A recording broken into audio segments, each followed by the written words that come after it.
this is being used as the band, and based on that band division, there are several IEEE standards being defined, like 802.11, 802.11a, 11b, 11g, and 11n, based on various techniques being used, based on the modulation techniques which are also being used, and the rate remains like this.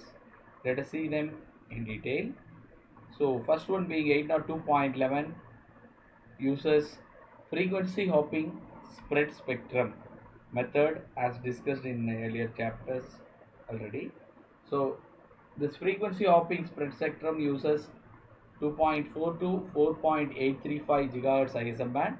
The band is divided into 79 subbands of 1 megahertz and some guard bands also. So a pseudo random number generator selects the hopping sequence.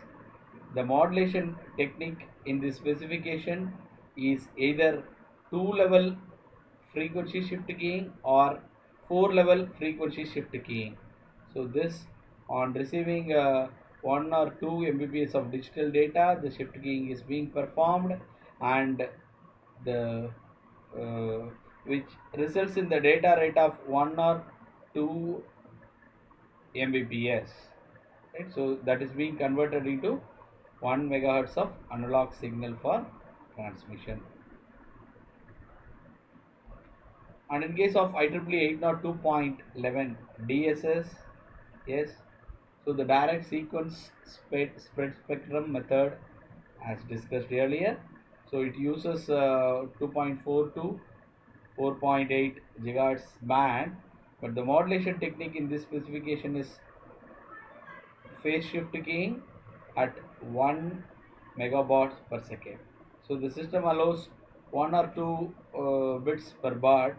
So BPSK or QPSK, which results in a data rate of 1 or 2 megabits per second. So this is being shown. So 11 chip Barker sequence is being used. So it gives out 11 or 22 megabits per second. So using BPSK or QPSK phase shift keying modulator, we get 11 megahertz of analog signal for transmission through the medium.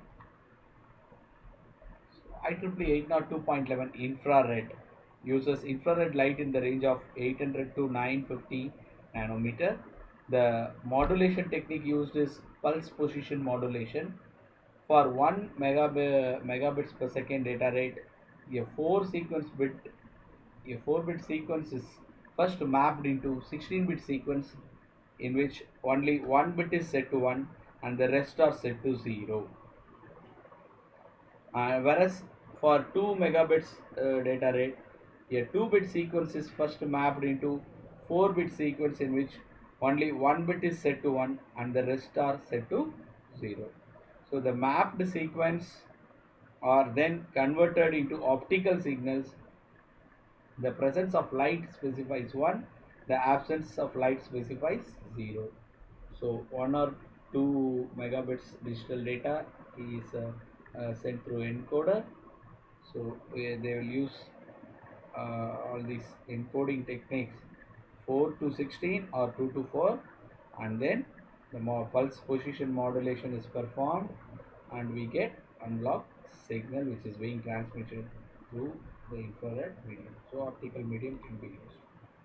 802.11a uses orthogonal frequency division multiplexing with in the signal generation in a range of 5.725 to 5.850 gigahertz ISM band, and orthogonal frequency division multiplexing is similar to FDM as discussed in previous chapter.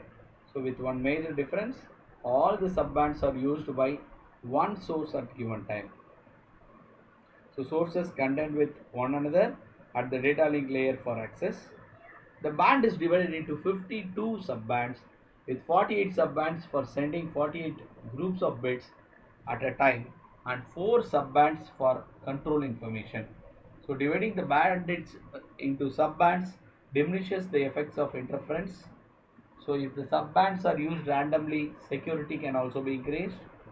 So orthogonal frequency division multiplexing uses PSK and QAM for modulation. The common data rates are 18 megabits per second in PSK and 54 megabits per second in QAM. Next is IEEE 802.11b. High data rate, high rate direct sequence spread spectrum method for signal generation in 2.4 to 4.835 gigahertz ISM band. It is similar to DSSS except for the encoding method, which is called complementary code keying (CCK) selector. CCK encode 8 or 4 or 8 bits to one CCK symbol to be backward compatible with DSSS. HR DSSS defines 4 data rates 1, 2, 5.5 and 11 Mbps. So 5.5 or 11 Mbps digital data is being obtained, and so it is being sent to selector CCK selector and modulated using QPSK to receive analog signal at 11 megahertz. So the first to use the same modulation technique as DSSS. The 5.5 megabits per second version uses BSK and transmit 1.375 megabaud per second with 4 bits CCK encoding.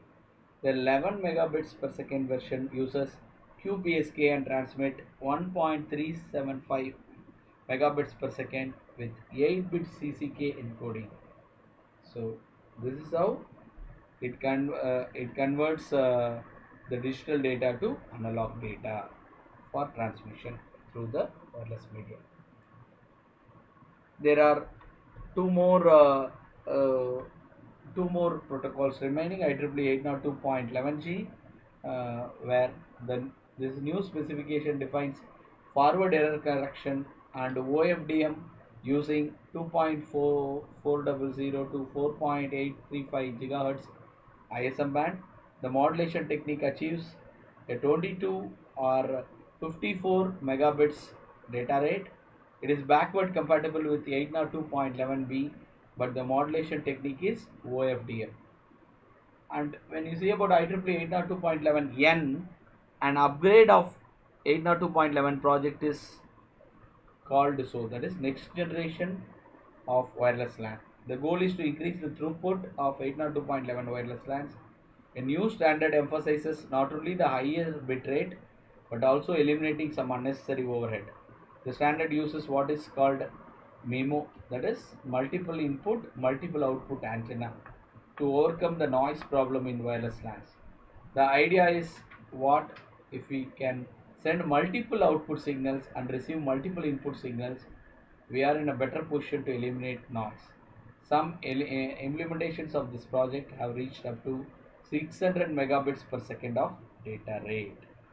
So with this idea about IEEE 802.11 for wireless transmission, let us see about Bluetooth in the next video, which is specific type of wireless transmission.